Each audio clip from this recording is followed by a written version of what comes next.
I'm Sarah, an ER doc with more caffeine in my veins than blood. My life's a blur of beeping machines and 3 a.m. code blues. Social life?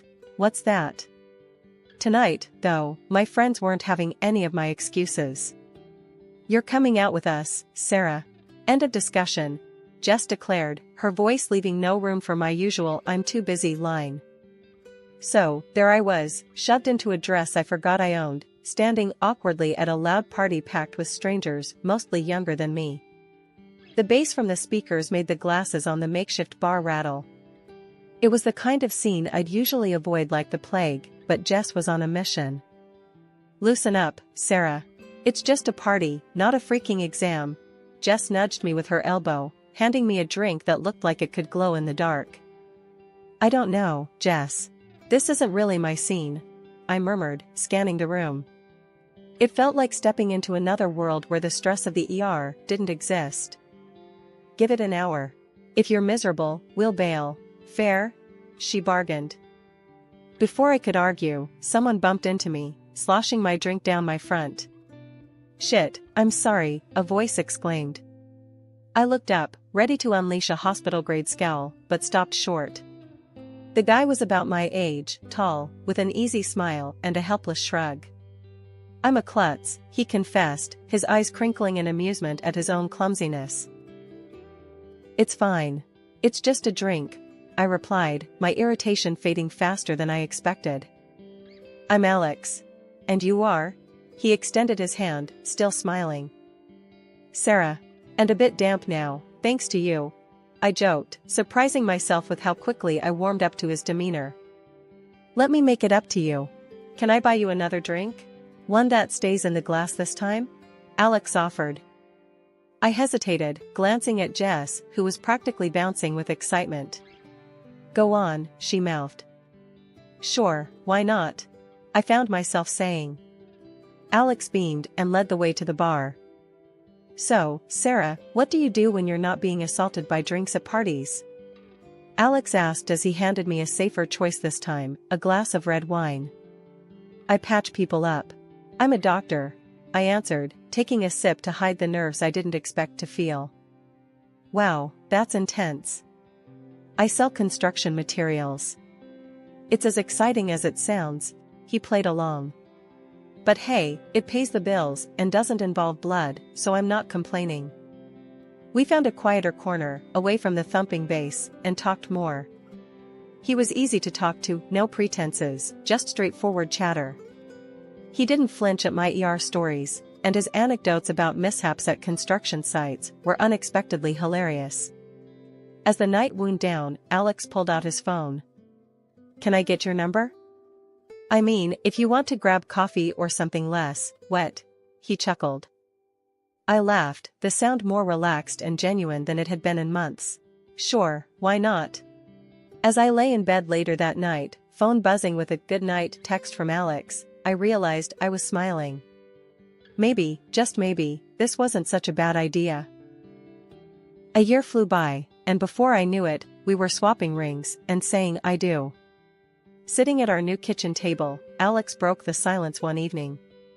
So, when do you think we should start trying for a baby? He asked, his eyes searching mine for a hint of readiness. I sighed, pushing my plate aside.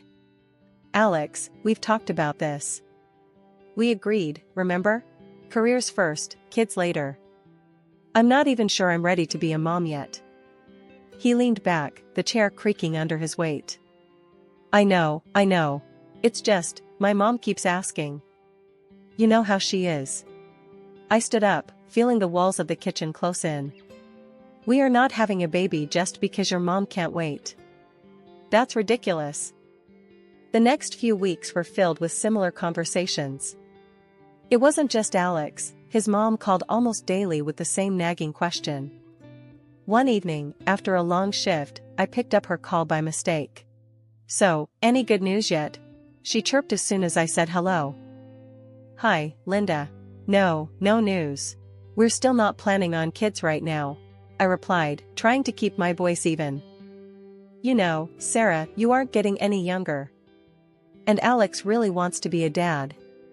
You should think about your husband's needs too. Linda said, her voice stern and unwavering. I clenched my phone tighter. Linda, I appreciate your concern, but please, this is between Alex and me. We'll have kids when we're both ready, not because we're pressured into it. She huffed. Well, I just think you're being selfish. A baby would bring so much joy to the family. I'm not being selfish, Linda. I'm being sensible. Goodbye. I hung up, my heart pounding with anger. Days turned into weeks, and the pressure didn't let up. At work, my days were packed, the ER demanding all the energy I could muster. Home wasn't much of a sanctuary either with the constant baby talk. One late night, as I came home exhausted, Alex was waiting up. Hey, can we talk? He asked softly, noticing my weary eyes. Sure, what's up? I replied, dropping my keys and sinking into the sofa. It's about the baby thing again, he started, hesitating. I know we said we'd wait, but maybe we could just start thinking about it. Like, not trying, but not trying? I rubbed my temples, feeling a headache coming on. Alex, I can't do this tonight. I just worked a double shift. Can we talk about this later? He nodded, disappointment clear in his eyes. Yeah, okay. Get some rest. The following morning, as Alex and I sipped our coffee in silence, I knew something had to give. Alex, I love you, but we can't keep having this conversation. It's wearing me down. We need to stick to our plan, or I don't know how I'll handle it. Alex looked at me, his expression softening. I'm sorry, babe. It's just hard with Mom always on my back. But you're right. We'll do this our way. I'll talk to her, I promise. One evening, coming home earlier than usual, something felt off. The house was quiet, too quiet for someone supposedly eager to see me. Tossing my keys on the counter, I heard voices from the office. Creeping closer, it wasn't the TV, Alex was on a call. Hiding by the doorway, I heard him, yeah, Mom, I know. But it's been months, and nothing. No, she still thinks she's taking her birth control. The floor felt like it dropped from beneath me. My heart pounded so loud, I was sure he'd hear it. You replaced them, right? That was his mother's voice, tinny but clear from the speakerphone. Yes, like I told you. Just vitamins now. If she's not pregnant soon, maybe there's something wrong with her. Alex replied, a casual toss of life-changing deceit.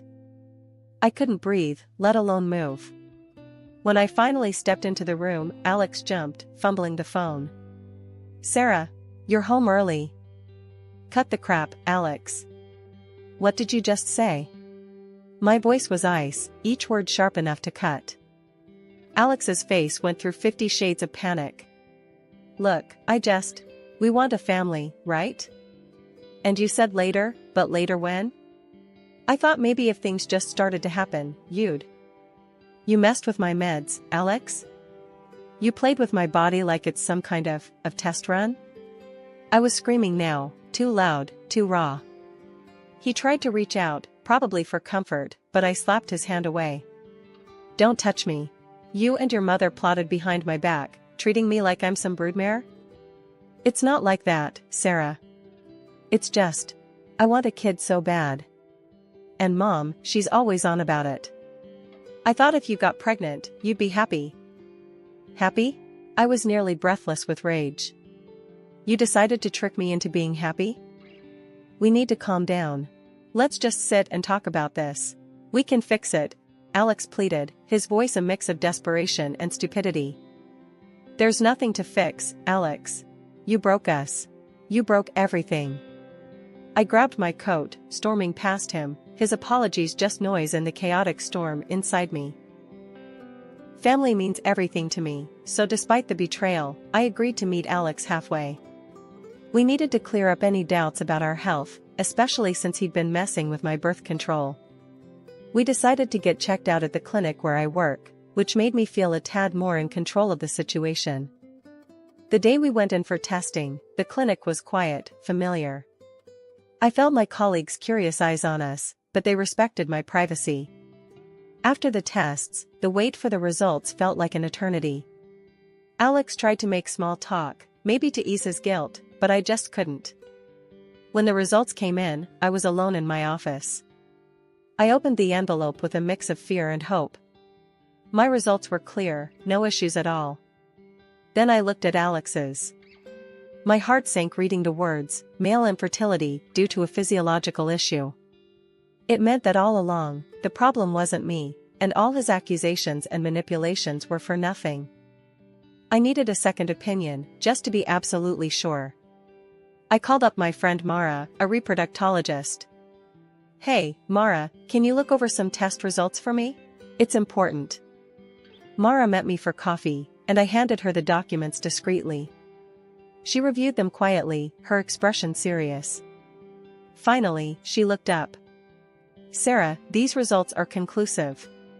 Alex can't father a child. I'm really sorry." The news was a relief and a weight all at once. I thanked her and walked back to the clinic in a daze. How was I supposed to break this to Alex? He wanted kids so badly, he'd deceived me. But telling him he was the reason for our childless marriage felt like kicking him when he was down. So, I made a decision.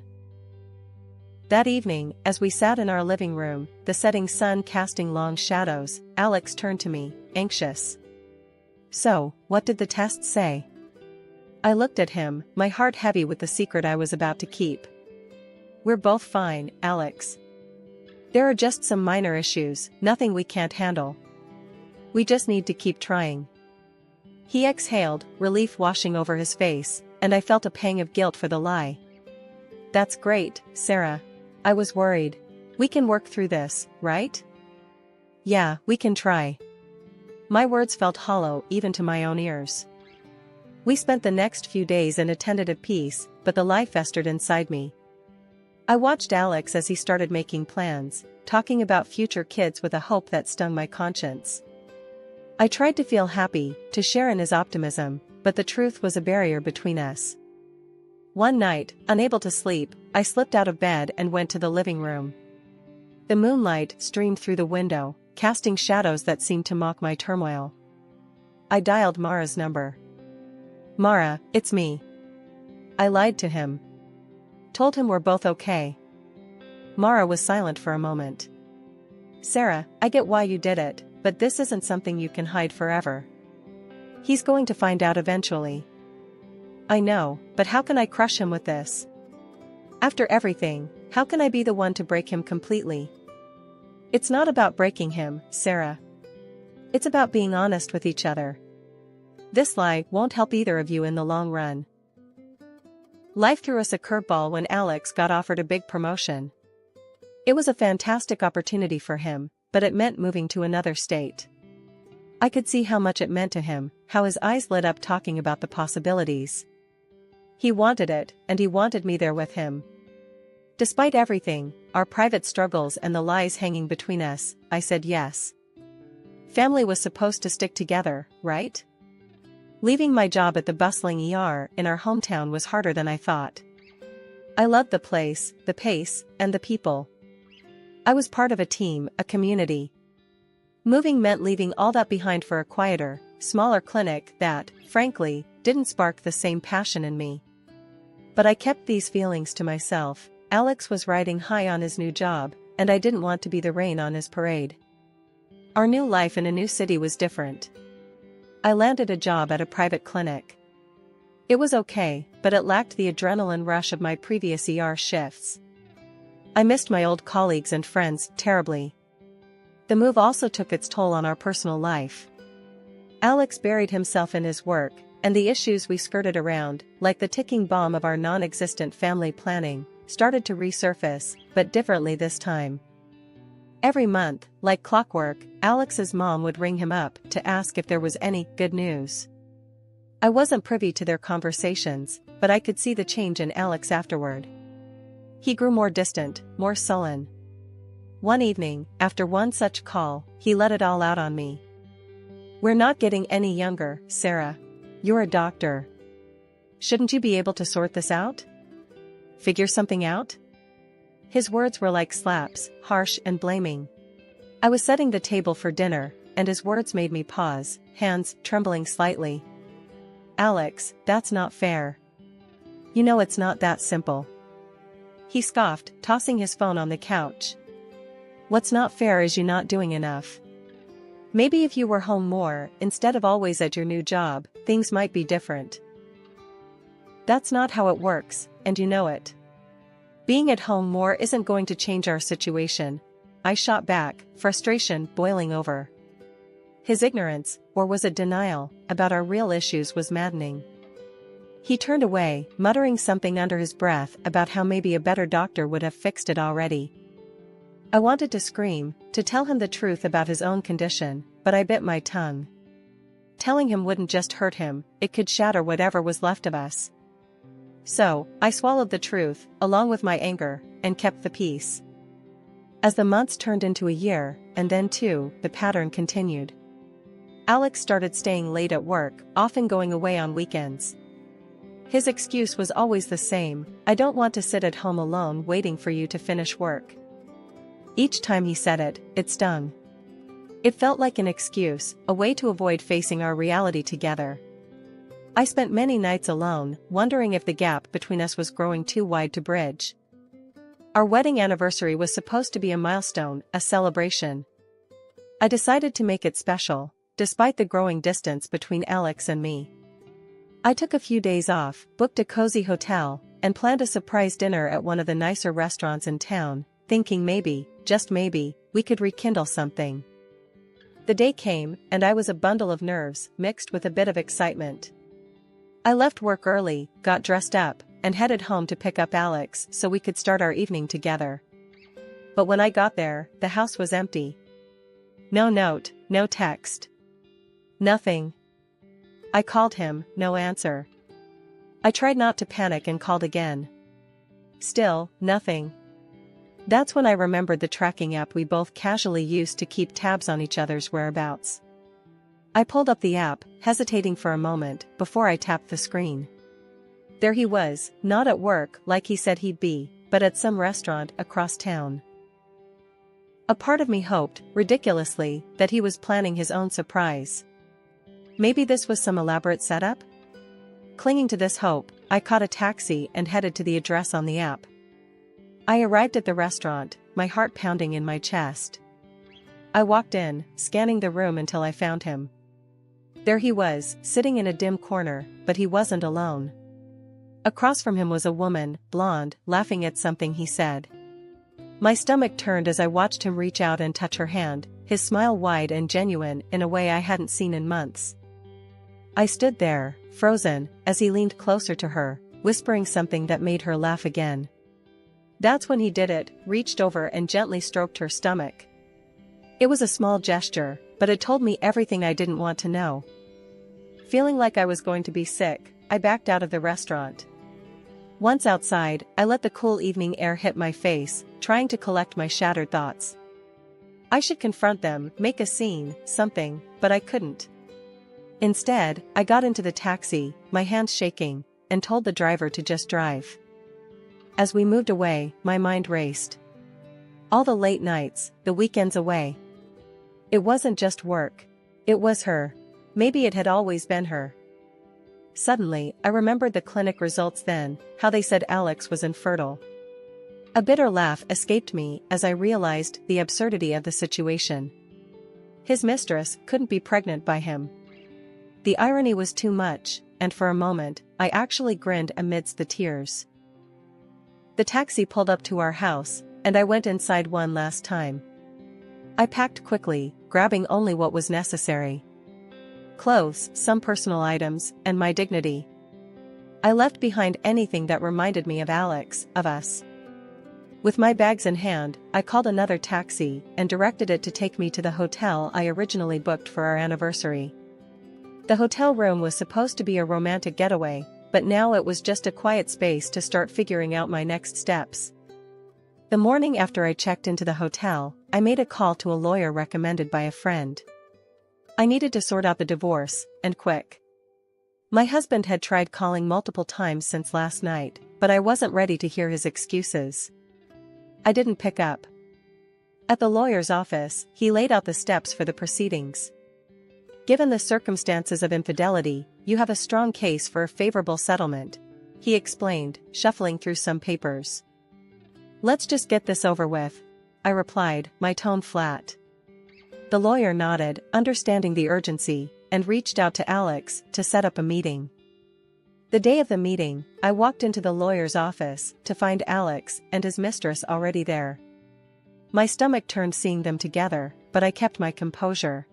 As we all sat down, my lawyer wasted no time. We're here to discuss the terms of the divorce. My client demands fair financial compensation given the situation. Alex looked like he was trying to keep cool, but I could see the anger in his eyes. This is just revenge, isn't it?